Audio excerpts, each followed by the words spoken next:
Jordan Bardella, hier à Marseille, le candidat Emmanuel Macron a pointé, dit-il, ce sont ces mots, le danger de l'extrême droite qui choisit ces journalistes, qui portent des coups aux libertés, qui veut sortir de l'Europe, etc., etc. Bref, avec vous, la France, ce sera le chaos. Que répondez-vous ? On croirait la description de son propre quinquennat. Restriction de liberté, c'est lui qui, pendant 2 ans, a enfermé la population française, y compris d'ailleurs des populations, notamment des jeunes, qui étaient peut-être moins exposées à des formes graves du Covid que des personnes âgées sur lesquelles certaines restrictions pouvaient se justifier, les restrictions de liberté notamment en matière numérique avec la loi Avia, c'est lui, et puis une forme de dérive autoritaire, je veux dire la brutalité à l'égard du peuple français, brutalité avec laquelle il a géré cette crise des gilets jaunes en commettant des violences contre la population française, contre le peuple français, c'est intégralement de sa responsabilité.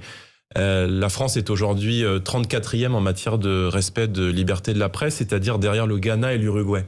Donc vous voyez que moi je suis content qu'Emmanuel Macron fasse enfin le bilan, et moi je retrouve dans cette description 5 ans de tension, de désordre.